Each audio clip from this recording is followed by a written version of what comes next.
We, the church, are the bride of Christ. We are his voice piece. We are his light unto the world. He only has one plan, and it's us, to speak of him in our nation, in our nations, in our communities today. Mark chapter 8. Then he called the crowd to him along with his disciples and said, "Whoever wants to be my disciple must deny themselves and take up their cross and follow me. For whoever wants to save their life will lose it. But whoever loses their life for me and for the gospel will save it. What good is it for someone to gain the whole world, yet forfeit their soul? Or what can anyone give in exchange for their soul? If anyone is ashamed of me and my words in this adulterous and sinful generation," I want to say that again, it's me and my words. It's not being ashamed of Jesus, but also not being ashamed of everything that flows from him, which makes all the things that we have been talking about today primary gospel issues. They're about the redemption of individuals. They're about the redemption of relationships. They're about the redemption of families. It's about the redemption of communities. It's about the redemptions of towns and nations. It's about the redemption, actually, of civilization. It's that crucial. It's that critical. It's where truth in our time is under attack, on the very image of God, on the very image of how it is that he has made us male and female, of how it is that he made us to be, to live in union and community with one another. We are to be the light, his light, to the world. And so our challenge today, as we go out and we, perhaps as we're facing a very complex time in this, our nation, in a sense, we're not to be surprised that as we face an election in 3 weeks' time, it's absolute chaos, isn't it? Why is it absolute chaos? Because our ruling elites are ashamed of Jesus Christ. Our ruling elites have forgotten him. And our educational elites have forgotten him. What good is it to gain the whole world? Perhaps they've gained the whole world, and yet they have forfeited their soul. And it's not just the political elites, it's not just the media elites, it's not just the educational elites, it's even the church elites. We failed to sound a clear trumpet into a confused and hurting nation. And as a result of that, we're left in this current chaos. And we are without excuse. Why are we without excuse in this, our nation? Because we, in Great Britain, have known the magnificent blessing of what it is not to be ashamed of Jesus Christ. Going right back to the Magna Carta, where we have recognised Jesus Christ as central to our systems, central to our legal systems, educational systems, health systems. And so, in many ways, it's catastrophic that seemingly, in just a few years, we have so abandoned him. I'm now just going to present a very quick history of what's happened with regard to the issue of homosexuality in particular in the law over the past 4 or 5 decades, to look at where we have ended up today, and then again to think about how it is that we might respond.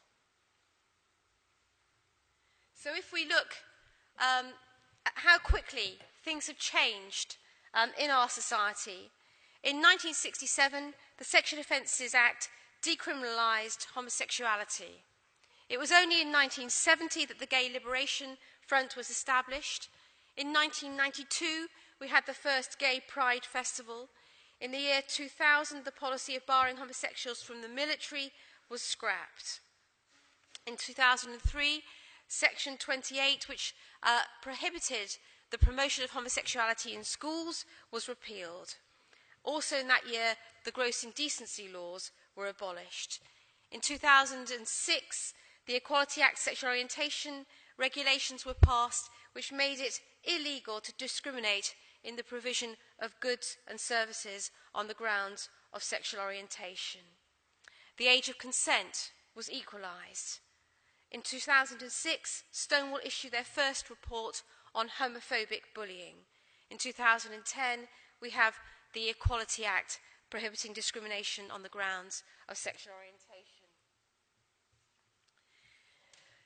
In this time as well, we have in 1973, the Matrimonial Causes Act, which allows for no fault divorce, and cohabitation laws, which begin to mirror marriage, heterosexual marriage laws, which is a weakening of the high place of marriage as between a man and a woman at the heart of our law. That's back in 1973. We have reproductive technology begins to make so-called advances, so you begin to have the possibility of creating children outside the sexual procreative act between a man and a woman. So in 1978, we have the first test tube baby born, Louise Brown. Then we have the Human Fertilization and Embryology Acts of 1990 and 2008. These liberalised the law with regard to access to IVF treatment, access to donor sperm, access to surrogacy. What does this mean? It makes it increasingly easy for people who are either not married to have babies, either by way of donor insemination or by way of access to a surrogate womb. Up in 2008, there always needed to be the consideration of the child's need for a father, but in 2008, that was abolished, and we needed now to consider a supportive parental network. In 2002, we have the Adoption Act, which allows for same-sex couples to adopt. In 2004, we have the Gender Recognition Act, which gives legal recognition to a transsexual's acquired gender. We have the Civil Partnerships Act of 2004, which allows same-sex couples to register as civil partners. And then in 2014, we have the Marriage Same-Sex Couples Act, which allows for the redefinition of marriage. But this is not all about homosexual rights. This is about the wholesale redefinition of family. Because now what a family means in a law is a man and a woman, whether they are married or cohabiting, able to have children either naturally or by way of IVF or fostering or adoption, or two men or two women able to have children either by way of accessing a surrogate womb for the two men or by donor insemination or by fostering or adoption. Each one of these models is now equally protected in law. So what you have in law, at the heart of our society and protected in law, is those various models of family. And you see how quickly this has happened from that, if we go back to the 1960s, where I'd say that we had the sexual social revolution. Always sold to us, all of these steps were kind of incremental steps, and always sold to us as human rights type steps. But it then has an impact that could not at first have been foreseen. So we have this now new ideology of what family is being promoted in our schools. King and King, Uncle Bobby's Wedding, and Tango Makes Three. These sorts of books to be given to our children in primary schools. And then what happens if you're a teacher and you refuse to read one of these books? Well, we had the case in January of Sarah Mabui, a nursery school teacher. She said in her disciplinary that she would not read one of these books to a baby. She was in the baby room, aged between 6 months and 18 months. And as a result of this, she was dismissed for gross misconduct, for refusing to read one of these books and for speaking to her colleague about gay marriage. And then in education, Stonewall is coming in and delivering anti-homophobic bullying to our young people. And the Church of England has capitulated and has invited them in to deliver these programs. And indeed what we're getting in schools now, because what the Stonewall actually has is education officers. You see, because Stonewall has won in Parliament. It's won in employment. And now it's in the schools. Do we have education officers in all our schools? No. The Christian schools are busy giving up their ethos in order to get a Stonewall accreditation. So what is my mark to you? Well, it's parents and churches out there. We need to be looking after our children. We need to be going into the school. We need to be on the governing boards of schools. And where schools are propagandizing our children with some of these materials, then what it is that we need to be doing, I believe, is really keeping our children safe. There may be coming a time when we have to set up our own schools, when we actually have to come out in order to protect our children from the kinds of things that are being promoted in the current curriculum. Now, I've got 4 teenage children, so it's a surprise to me because when they were starting school, I'd have never advocated this route. It's happened very, very fast, but now I see how the friends of my children, what they think and what they're being taught and what is being normalized for them, and how difficult it is for Christian children to navigate those waters. So what must we do? We've got to have a longer horizon, and we've got to be looking and educating the children who are going to be living with this mess to have the ability to speak into their culture, the courage to speak into their culture. But if we haven't had the courage to speak, first of all, then how are they going to have the courage? But we have to train them. And the homes and the churches need to be the training ground to send our children and our people out into the mission field that is Great Britain today, a lost and hurt and broken nation that needs to be redeemed by the Redeemer, by the hope of the world that is Jesus Christ.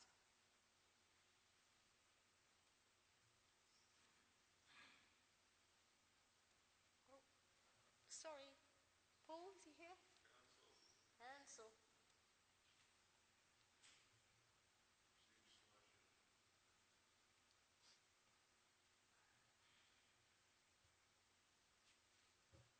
Christian schools, they're being closed. They're being put into special measures. One of the most highly concerning things that we're currently experiencing at the Christian Legal Centre is parents that are home educators. And we're seeing a lot of state interference with the home educators. Now, it's not with the very smart home educators, the very middle class and the very educated ones. It's with the slightly more needy Christian mums and dads. Perhaps some mums with mental fragility. Social services are very quick to say the mum can't cope. They love their children, but they're mentally fragile. I've heard this too many times now. But this is where the state interference begins. Interference into the Christian schools. In our courts, in the bed and breakfast case of Preddy, the Deputy President of the UK, of our Supreme Court says, sexual orientation is a core component of a person's identity which requires fulfillment through relationships with others of the same orientation. This is a very dangerous piece of jurisprudence. It basically says that sexual orientation is like the colour of your skin.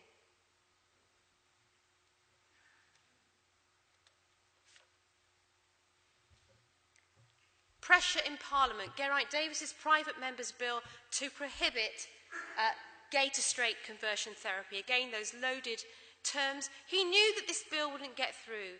But you see this to begin to apply the pressure within Parliament. We've seen what Obama has done in the last week, and this kind of pressure is going to continue. Now, Geraint Davis has a majority in his constituency in Swansea West of about 200 or 300. Geraint Davies needs to lose his seat. He needs to lose his seat.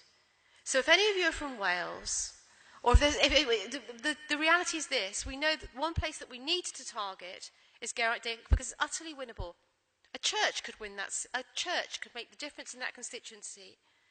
Because a little bit like removing Evan Harris, Linda Rose was very involved in a campaign to ensure that Evan Harris did not take his place back in Parliament in the last election. These kind of things are very important because Evan Harris was disproportionately powerful in terms of what he was doing in Parliament. Similarly with Geraint Davies, he is a man on a mission on this particular issue. So it ought to be something that we focus on. As we've heard today, the professional bodies actually opposing any psychological